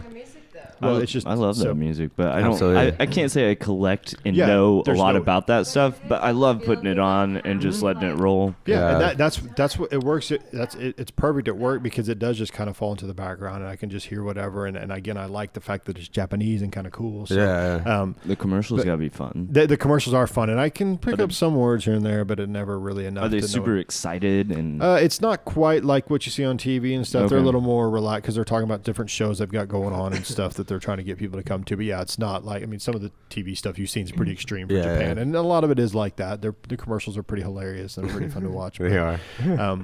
But yeah, it's just bringing it back, just that the music thing, and just really being able to find what's out there, and again using the technology and stuff we have to just learn more about what's out there, and whether Yeah. you're going to a club to hear house or whatever it is you want to hear, just be open-minded and just enjoy and just try to have fun and just be with music for what it is. You know, the Grammys just came up. There's all this uproar about Yeah. Beck winning this or whatever, and Kanye and all that. Kanye and all I'm that sorry, nonsense. but Beck is the fucking shit. Well, and we know. I mean, we've been listening to Beck for 20 years. I mean, the guy knows the stuff. So, but either way, it's just there's all this stuff. It's like, dude, let's just go out and just enjoy the music for what it is. You know, I mean, I know there's awards and things they do, but like to get all this bent out of shape about this, that, or the other. Even the posts that come out and say, you know, Beck versus Beyonce. I mean, Beyonce's obviously very talented as well. So it's not like we're talking. I mean, you know, It's apples and oranges too. What they're right. doing. Exactly. know. But So- come on, Beck, come on. Right. But so either way, the point is that there's just we sometimes add so much to this stuff, and it really just needs to be about the music and just enjoying it. And that's what Yeah, if people do absolutely. come out to hear me play, or if they're tuning on the radio or whatever, if they listen to if they endure our podcast, then yeah, I mean that's just what I mean. I guess the message is just enjoy the music, and that's and just be cool with what's going on. I Yeah. mean, you know, And we do see that a lot, even in Tulsa, is everybody trying to, you know, wants to play here or be seen playing with this at this venue or whatnot. And it is really about the popularity of it or being seen and whatnot. We do get too much into competition and a lot of collaboration. Yeah. And yeah. you just want it. Well, and again, But you're right. It is about the music. And right, and we want people just to come out and just have a good time. And if you're not doing that, then you're not doing it right. I mean, that's just my own personal thing. I Yeah. think you just got to get out and have fun. That's If a it good does a point. crazy club deal and you're rocking out and it's crazy dubstep or whatever, and you're having the time of your life, that's great. Then do it. That's cool. Yeah. Mm-hmm. I mean, you ain't gonna find me there. If I but- drink enough, I can get I down know. on it. You Oh, know? well, it depends on where we Whatever are, it what's is, like, happening. yeah. But That's the no, thing, but though. the music is the music, and we do what we do. Yeah. And just because, you know, we don't like dubstep doesn't mean there's Right. not a huge population of people out there that really do. So let them have it. What's you know? cool, and the Let 'em have dubstep it. thing. Let 'em have it. Let 'em Let 'em have it. The, To the moon, Ellis. the cool thing about that stuff, I kind of associated that same movement with like me back in breakbeat. Like no one was listening to breakbeat UK stuff back in '92. At least not a lot of people here in the US. And Right. so, like, I mean, there were music videos on TV there and stuff, but here nobody knew anything about it. And so people might listen to that, they go, "What is that garbage?" I mean, if you listen to that old breakbeat stuff, I mean, it is kind of crazy. Yeah. But it's melodic. It does have the musical characteristics that are really, really cool. But I'm sure people were like, "What is that crap?" You know. And so now I'm sure that's, you know, same thing. We're looking at dubstep. Yeah. What is that crap? And this generation's probably like I was back in '92, Right. thinking how awesome Yeah. this stuff is. So I mean, that's why you go back to like it is. If people want to do it, that's what they got to do. You That's cool. And sadly, we are reaching the age of going, I don't understand these kids and their music. Absolutely. And I'm that old dad now. I'm like, oh God. Get off my yard. Yeah, pretty much. Yeah, it's going to be one of those With things. your dubstep and stuff. Get out of here. Kids, get out of here. You kidding I me? don't, Step it's and just, stuff. it's all noise. I don't understand it. Yeah. Dubstep and stuff. It is. I mean, it is funny because we do. It is a generational thing. You Yeah. do adhere to the music that you grew up with and accustomed to. There's no doubt about it. I mean, even the stuff that's on the radio these days. I mean, I just don't listen to the radio that much at all because I just don't identify with it. So. But what is with it? Like, as you get older, like the kid stuff just seems crazy. Yeah, it does. Like it's what they weird. used to tell us, and And now we're the ones singing it's crazy. So. Yeah, if I listen to the radio now, it's like Oasis Network. No, it's Taylor Swift Network, and you love it. right. Sometimes, but most of the time it's just Joking, I like know. old But yeah, gospel it's or something because I don't get to hear that anywhere else. And I now know. Breakbeats is coming back. Is it? I mean, that's good. I mean, that's cool if it is. I didn't know that on the radio. That old rave synth, the old I was stabs like, and old what? things Yeah. like that. It's I just don't that I love that stuff. The energy that stuff brought was just. I mean, again, being younger, and now I like the more soulful, relaxing stuff. But back then, it was all about the high energy. Let's get Moby's move. Let's get some cool grooving stuff that's kind of chill but kind of crazy too. If you all familiar, I mean, I was familiar with Moby, but some of that early stuff, he's all over the place with some of his music. Some is really cool, some is really like upbeat and nonsensical kind of craziness. So yeah, it's I mean, as you grow up, you get I think your taste change a little bit, but you relax and get a little bit older, and the crazy crowds and crazy stuff isn't that exciting as much, I guess, as it was. I'd rather hear stuff that's a little more relaxed and chill. Chill. See, there you go. See, I worked that back in. Yeah, there you go. Way to bring it back. So, and that reminds, I don't know what time it is, probably getting close to 9 o'clock or so. Yeah. AB is, this is the third Sunday. So he is still playing. He's playing archive sets now because I just haven't, the last couple of months have just been kind of crazy for me. Right. Absolutely. But I do have he's playing a set tonight. And, so the third Sunday is a chance to hear on 105.3 10 o'clock is a chance to hear that. And what's cool about his show, and he probably talked about it a little bit when he was here, but the old school Sunday Night Live, he plays cool like hip hop stuff, then he'll play a reggae hour, and then he'll play whatever DJ set hour. Some and funk and soul. It's really cool. I mean, I was listening, and I don't listen to as much of that stuff. I always want to hear what DJ's playing, but at the 10 o'clock hour, but even the reggae set and stuff, I mean, I just really have started to identify with that and just enjoy that music. And the hip hop set that's usually before that, I mean, stuff is just cool. Yeah. So, if people are listening to this podcast or want to know another outlet for music, what AB's doing on Sunday night, whether it's the DJ thing at 10 and the other preceding hours are just cool. Yeah. You get exposed to that music. And it's That's cool that he's doing that. 105.3? Yeah, 105.3. Yeah. Yeah. And it's the old school Sunday Night Live. I think it starts around 6 or 7. And again, each hour is a different thing. And usually it's like a classic hip hop kind of set, and then a reggae set, and then the deep house set. That's or awesome. whoever. I mean, Jitsu's been up there. I mean, Jossie's played. Shannon and I are the only two, I think, that are regulars. Yeah. Shannon's always the second Saturday or second I knew Sunday, you and I'm the played third. a Sunday night show. Yeah. Wasn't sure that was the same one until Yeah, it is. Yeah, it is. we interviewed him last week, Yeah. which was cool, and that I Yeah. put it together. Yep. So that's an opportunity to hear what's going on too. Yeah. So I doubt it, but do you have any mixes, anything up online anywhere? I do. Oh, do you? Cool. Well, I mean, AB posts some that are there. I still have all the mixes that I've prepared for that. So, I mean, I've wanted to invest in SoundCloud because I guess you got to pay a fee if you want to load more than a couple of mixes or whatever. Right. Yeah, but they don't do mixes now. They're starting to pull them and stuff. Well, and I've had stuff kind of freak out. Mixcloud Like, might be a good spot. it might be. And so either way, and actually I do have a Mixcloud account too, and I have 1 or 2 mixes on there, but I need to like open it up and put more mixes because like I said, this is 2015. I'll be on 5 years coming up here, and I mean I do have a whole library of mixes, and some I really like better than others. Yeah. So, but I would like to be able to put those out there, and obviously through Facebook or something like that, be able to put those out so people can see if they want to go in and listen. These are my favorite ones that I've done over the last few years. So and see, and I'll even bring up YouTube. What we use as an outlet. I mean, put a splash screen on it, throw it up there. I mean, they still scan it, but people like you that play a lot of stuff that most people don't know that YouTube's not going to know it. They're not going to yank them more than likely. Right. And if you have the opportunity to kind of throw a splash screen on it, throw it up there, it's a really good place, and it's free. And yeah, and it's good to get it out there. I mean, again, not looking for anything crazy. I don't want to be the big on stage DJ or anything like that. But if people want to tune in and they feel the vibe, then rock on. That's what I want it to be. So, I've always wanted to do that because, again, I have a collection that I'd like to be able to put out there for people to listen to. That'd be really cool. So maybe something I could work on one of these days, but we'll see how that goes. When you get the time. I know, exactly. It's a whole new world, I tell you what. Yeah. So if anybody out there listening that is an expectant parent anytime soon, just be ready. It's a. I can only imagine. It's just the sleep. I'm telling you, the sleep is hard. You just the first month, just forget about it. Yeah. Coffee. I know, right? That makes it worth it. You just wake up and you're like, okay, well, this is what we got to do. I don't really think about it like, ah, damn it, I'm up again at 2:00. I mean, I'm not there yet. I'm sure I will be eventually, but right now it's like, still it's still like, okay, well, this is what it's got to do. She's got to eat. Let's just take care of business. So, and then maybe again we'll find time for other joys of life to start sneaking back in. So whatever you will, it'll happen. It will. I mean, she'll be 18 eventually. It's very early. Very early on. Yeah. Well, that's what, and we talk about age and generation. I mean, she'll graduate from high school like in the year like 2033 or something. Right. Which is, like it's like what? That's just. We're gonna be on Mars by then. I know exactly. She might graduate from Mars. 2023. We'll all be driving cars that don't need tires at that point. We'll have been on Mars for 10 years by the time she graduates high school. That's crazy. It's nuts. Yeah. Well, and it's been one thing that I've thought of too, because I don't have a kid. I'm pretty sure one day I want one, but right now I'm a kid. Yeah. Yes. Enjoy it while you can. But yes, I think about it now. If I had a kid now, 36, when that kid was learning how to drive, I'd be over 50. Yeah. I'm teaching the kid how to drive, and it's just like, wow, look that's so at that, weird. Grandpa. I'm 40, and I mean I'll be 58 when she graduates high school. It's like, wow, that's.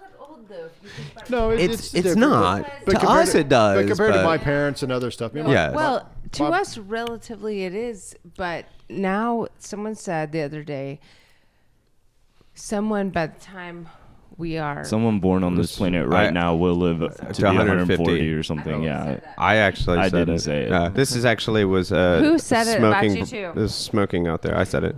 We were out there smoking, and I said, you did. Scientists have said that someone born today will live to about 150 because we're with medications, with the medical industry, the food, and everything like that. We're expanding our lives. So. Yeah, that's true. I'm just saying that I don't want to live to be 150. Yeah. It won't be us. I mean, well, no, we're already fucked. Well, but the problem is if you're working past like 60 or 70, life gets pretty hard. I mean, it's hard to do anything when you're that old. So maybe that'll be different. I don't know, but we'll see. Yeah. I know. Well, let's leave it on that. On that sounds sad doom note, and gloom, right? I like how that depressing note. Thank you, Chris, for coming out. It's great having you. We had it to where we were talking about, it's just all about the music, and it was a very positive note. Yes. And then we just had to keep going and just destroy it. We with all all die. that. And, we all die. It's terrible. We're all gonna get old. We're all gonna die. So quit bitching about music and get out there and play it. And just rock it and enjoy it. Right? Thanks again, though, for coming out. We really enjoyed this. It was great having you. I appreciate the opportunity again, but some of the names you guys have had on here and even yourself, just doing this is cool. I am very honored and humbled to be here, so I appreciate it. And hopefully people have a chance to listen to it, and if they can endure the entire 2 hours, then they'll find out some good stuff about us. And absolutely. Absolutely. It'll be fun. So, appreciate it, guys. Thank you very much. Thank you. Yeah.